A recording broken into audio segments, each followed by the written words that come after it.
Welcome. What is up, ladies and gentlemen? My name is Michael Flecha, along with Anthony Florio.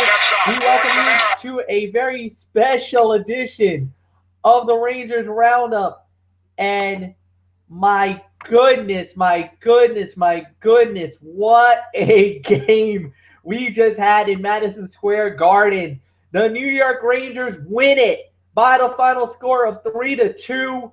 They have tied the best of 7 series at 1 game apiece. You know, we said the Rangers had to come out and play, that they were going to come to play. And boy, did they do it and then some. It definitely got scary in the second and third periods.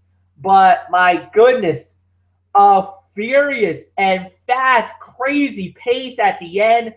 But the Rangers was able to hold on, get the victory. And let's just dive right in, guys. I mean, this was unbelievable. It started quick. 38 seconds into the game, Chris Kreider scores on a wrist shot. Derek Stepan and Jesper Fast gets the assist. 1-0 New York. Then at 15:40, Dan Boyle, all by himself, no assist, all by himself on a slapper, a power play goal. 2-0 New York, and it looked like everything was going their way. They outshot the Capitals 15-4 in the first, dominating in the first period, to say the very least. Then in the second period, Yevgeny Kuznetsov gets the goal. Jason Chimera gets the assist. That made it 2-1. The fourth of the postseason for Kuznetsov. And then the third period Now, this was an interesting situation. Derek Brassard got nailed for a penalty. He interfered on Alexander Ovechkin. All right, fine. Power play Washington. They couldn't do nothing on that power play, so everything was fine. Brassard gets out of the box. Well, he ends up getting involved. Next thing you know, Rick Nash gives it to Martin St. Louis. St. Louis does a spinorama pass. Brassard at the doorstep, right by Brandon Holtby. Goal! 3-1 New York. We're thinking, that's it. It's over. We got this. It's in the bag. Well, that pesky little number 8 named Alexander the Great decides, hey, I need to get in this. Next thing you know, Brooke Orpik to Joel Ward. And basically, Alexander Ovechkin comes in, basically bull rushes through our defense line, puts it top shelf on Henrik Lundqvist, and scores 3-2. And at that point, I'm just shaking my head. I'm like, you got to be kidding me, man. This Ovechkin is just unbelievable. So then after that, it's basically a fight for the final 10 minutes. Washington trying to get the goal. New York trying to get him out of there. Crazy scrums towards the end. They got the 6-on-5 advantage. They pulled Holtby out, hoping for the game-tying goal. It ain't happening, boys. Not this time around. Rangers win it. 3-2, the final score. Let's go through the stats real quickly. I'm just going to give you the shots on the goal and the 3 stars of the game. Anthony will break down the rest and his thoughts about the game. 15-4 in the first period for the Rangers. 16-12 advantage of Washington in the second period. The third period was 12-8 advantage Washington. 35-32 the shots advantage New York. Your 3 stars of the game just was announced just minutes ago. Alexander Ovechkin got the 3rd star with 1 goal, 1 point on 4 shots. The number 2 star went to Henrik Lundqvist. Had a tremendous game. 32 saves. Only gave up the 2 goals, like we said, on 34 shots. On 30 saves on 34 shots. And the number 1 star for today's game, Chris Kreider. He got the first goal he literally got the first goal 38 seconds into the game on 3 shots. He had 18 minutes, 27 seconds of ice time. But more importantly, The New York Rangers have evened up the series at 1-1. Now the scene moves to Washington on Monday night. Anthony Florio, it is all yours, my friend. All right. Thank you very much indeed, Michael Flecha. And yes, nail chewing was an option. That's all there is to say about it. And yes, Derek Ferrera would be proud, our colleague. You know why? Because his two favorite words, Shakespearean drama, played out indeed in the Garden this afternoon. What a victory for the New York Rangers. They really needed this one, Fletch. I mean, I told you. Didn't I tell you why I was scared about the Washington Capitals, about having to go against them? I mean, their ruthless aggression, oh, boy. But New York Rangers got it done. I mean, 3-2 win. And, anytime you get off to a hot start, like they did today with Kreider getting the goal at 38 seconds, I mean, just incredible. And, it was very reminiscent of when I believe it was Brassard who scored that opening goal against Pittsburgh in the first game of that series when they scored like 28 seconds in. But this was 38 seconds in. And anytime you get out to a hot start like that, that's usually a recipe for a win. Excuse me. And then Boyle gets a power play goal a la Sam Rosen from the MSG network. I mean, you can bet he was screaming that out. An unassisted power play goal. The first one scored against the Washington Capitals. The Capitals have been 16 out of 16 on the penalty kill, dating back to the Islanders series, and then game one on Thursday night. But excuse me. But the Rangers finally break that power play jinx. Got that in there, made it a 2-0 game, and first period was all New York Rangers. Absolutely, not just on the goal scoring, but the shots on goal, like you said, 15-4. I mean, there's no ifs, ands, or buts about it. The New York Rangers were totally dominant in the first period. There's no ifs, ands, or buts about that. Second period, however, that's a different story, as Kuznetsov gets his fourth at 13:59 from Chimera. Shots on goal, not too much of a discrepancy. But it was Washington who outshot the Rangers 16-12, and it was an even second period. But I have to give a slight advantage to the Washington Capitals for the second period, and then in the third, Brassard, he had a couple of missed opportunities. He had a missed opportunity in game one. He had a missed opportunity earlier in game two, but this time he would not be denied. He finally got it, and it's one thing for Brassard to score, but who finally made their way onto the score sheet? Marty St. Louis and Rick Nash, both with the assist. I mean, that's encouraging. I told you when we did our belated show last night, I said that St. Louis and Nash had to find their way onto the score sheet. I would have preferred the other side of the score sheet, but hey, any chance you can get those two guys onto the score sheet, that's good enough for me, man. And made it 3-1. Definitely, started breathing the sigh of relief, and then, damn Ovechkin again. And you can bet somewhere wherever Gary Bettman was watching, he was channeling his inner Daniel Bryan. He was doing yes, yes, yes. My precious face of the league scored. Yes, he was going nuts. So, yes, Mr. Ovechkin got us again. Joe Ward and Brooks Orpik with the assists. Ovechkin and Ward. That's a dangerous combination right there, friends. Let me tell you. Third period, Washington outshot the Rangers again, 12-8. So and that was it. And the New York Rangers hold on for a humongous win. And I'm still nervous. I'm not gonna lie. I'm still nervous, even with the win today. But now the scene shifts to Washington, and now can the New York Rangers do what they did against the Pittsburgh Penguins? We all remember. They split the first two in the Garden, only this time it's reversed. Capitals win game one, Rangers win game two, where it was the Rangers who won game one and the Penguins won game two.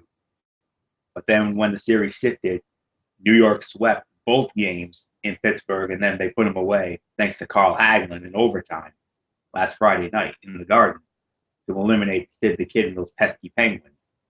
So let's remember, Crosby scored 2 goals in that series, but it was in the same game.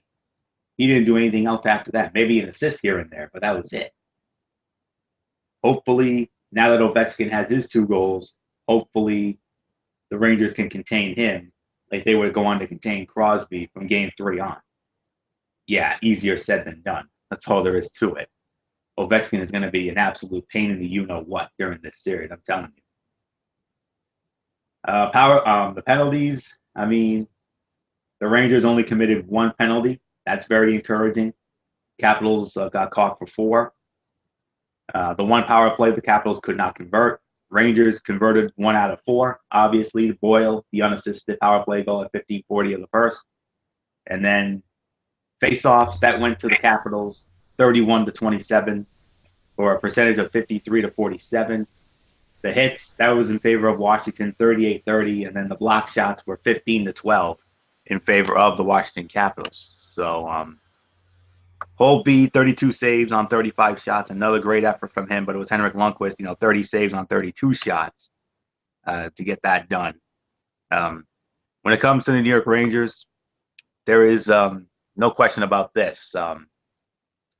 Who had the great game? Well, so many guys stepped up today. I mean, Kreider had a great game. There's no ifs, ands, or buts about it. Danny Boyle, finally, that unassisted power play goal, thing of beauty. Brassard gets in there. That was encouraging. Jesper Fast had a great game, and Danny Girardi. We can never forget about Danny Girardi. I mean, maybe he may not have found his way onto the score sheet, but I thought he played a great game today. Hagelin, had a solid game. Tanner Glass, I thought, had a great game. Klein, indeed, and Dominic Moore as well. And but the 2 guys, and Stepan, I thought, played good. Yandel could have been better, but Yandel, had an okay moment at the end. But to me, the guys who I really wanted to see more out of, I saw more out of today. Rick Nash and Marty St. Louis finally getting onto the score sheet. Now, you found your way into the right side of that column, which is the assist column. Now let's get both of you guys onto that little section where it says G. That means goal. I would like to see that. If we can get both of those guys in that column, we'll be golden. That's all there is to it, especially Mr. Nash after the season he had. 42 goals, 3rd in the league, only behind Steven Stamkos and, of course, Mr. Ovechkin. So, yes. But like I said, guys who needed to step up, they stepped up. Lundqvist stood on his head. I mean, he had a great save on Ovechkin early in the game. And then, of course, the goal scorers, obviously, St. Louis and Nash played great. Girardi, unbelievable as well. Klein, like I said, had a great game as well. Kreider, Miller, and those were the guys who needed to step up, especially Nash and St. Louis. So that's how I feel about the Rangers side of things. On the Capital side of things, of course, Ovechkin was far and away the best player again. I mean, he was tremendous. He was far and away the best player for the Capitals. I mean, Brooks Orpik, I thought, he had a great game as well. Of course, Joe Ward, got to give him credit as well. He had a very good game as well. Kuznetsov was good, and Halsner was very good, and Backstrom had a solid game as well, and Carlson, I thought, had a good game too, and Gleason. So, but yeah, there was no ifs, ands, or buts about it. When it comes to who was the best player for the Capitals, hands down, it was Alexander Ovechkin. And he's going to need to be if the Capitals are going to have a chance in this series. He's going to have to do what Sidney Crosby couldn't do, and that is, he already has the same number of goals as Crosby did in the series. If he can do more than Crosby did, that's the only way the Capitals are going to have a chance in this series. And Volpe's going to have to stand on his head as well. And it's not just Ovechkin, but the other big names, the other big, big weapons, they're going to need to step up, like Green and Backstrom in particular. So, and Orpik as well, and of course Joel Ward, pain in the butt as well. But he had his good game as well. But yeah, as many great players as there were for the New York Rangers, I really don't know who I would have to pick. But I would have to probably say the best player for the Rangers today. I mean, by a smidge, I would have to say it was Kreider. I mean, Kreider was just amazing today, and Danny Girardi, you know, he was just incredible as well, even though he didn't find his way on the score sheet. So that's how I feel. And Lundqvist, you know, definitely, you know, doing his thing, standing on his head like we've seen him do so many times. That's why we call him the best in the world. So huge win for the New York Rangers, a must-win game. They needed this one. They did not want to go to Washington down 0-2. I mean, because you know how much of a madhouse that Verizon Center can be. So now we go to Monday night. Series shifts to Washington for Monday night, and then for Game 3, and then Game 4 is Wednesday. And then that guarantees now that we're going to have a Game 5, at least a Game 5, and that will be played in Madison Square Garden on Friday night. So that will coincide with this upcoming Friday Strictly Sports. We're going to recap the NFL draft. So a big win for the New York Rangers, and now hopefully, yep, there you see it. The fifth piece is added to the puzzle. # change the ending indeed. And I see that one sign there, keep calm and let's go Rangers. I mean, it's hard for me to keep calm because, you know, because of how scared to death I am of the Washington Capitals. And think about this. I mean, in the Eastern Conference of the Stanley Cup playoffs, I mean, all chalk. All the chalk teams won. Rangers won. Washington won. Montreal, Tampa Bay. I mean, think about this, Fletch. If we get by Washington, even though I'm scared to death of this, I mean, if they manage to get by Washington, which I still think they will, and I still think it's going to go 7. It's going to go the distance. I have no question about it. We get by Washington, then what? Then it's either Montreal in a rematch of last year or Tampa Bay. Oh, boy, that's real. I mean, you think I'm nervous now. Oh, that's nothing compared to how extremely nervous I'm going to get if we get back to the conference finals and go up against either Montreal or Tampa Bay. And of course, you've even gone on the record and said you do not want Tampa Bay. And quite frankly, I agree with you, especially after what Tampa did last night. You know, Tampa getting that win against Montreal, so leading that series 1-0. Game 2 of that tomorrow night. So, yeah, Tampa Bay was undefeated against Montreal this season, and they still are 6-0 now, including the play. They were 5-0 in the regular season, now 1-0 in the playoffs. I mean, oh boy. But all I know is this. I still think this team's going to win the Stanley Cup. The Rangers are. But by golly, it will not be easy. Oh, it's not going to be easy. Game 3 Monday night. Hopefully the Rangers can continue their road dominance. And if we do, then we'll be fine. It's still going 7, though. I see another split. I just don't know how it's going to play out. So with that, Fletch, keep calm and let's go Rangers. # change the ending. Yeah, there's really nothing more to say, guys. I mean, the fifth piece of the puzzle is now complete, and now you just go on, and the road you know the road's never easy. It'll always get harder and harder and harder from here on in, and we know that. So it's just basically you got to play the game. You got to play your players. You got to bring it every single night. And today, this afternoon, in the Broadway light of New York City, the Rangers showed up. The Capitals played gallantly, no doubt about it. But at the end, the Rangers got the job done, and they got the victory, and it was a hard-earned victory tonight. And more importantly, that's the key. Hard-earned, they came to play, and on top of that, the New York Rangers, all their games so far had been one goal, a one-goal difference. Every single game that they've played. And here's the thing. So far in one-goal games, they are now 8. Well, actually, let me rephrase that. Let me rephrase that for a moment. They're now 5-2 in one-goal affairs. So with that said, the Rangers gets this victory, and they now have a 1-1 series going to Washington. And like we said, in the last round, New York won both the road games. They are driven. They are road warriors. They're better on the road. 25 wins. Regular season were on the road. One of the best road teams in all of the NHL. And the majority of the victories from against the Washington Capitals, they beat them on the road, including the last game of the regular season that gave them that 3-1 tilt. 2 of the games that they won were on the road. So definitely New York has been known to make themselves right at home on the road. We'll have to do it again on Monday night. All right. So with that said, that's it for today. We will, guys, see you on Monday night for a triple hitter. The Wrestling Forum, the Bulls Corner, and another edition of the Rangers Roundup. Until then, for Anthony Florio, I am Michael Flecha. You know the routine, hug the hand pounds. We out. Have a good day, everybody, and we'll see you on Monday. So long for now.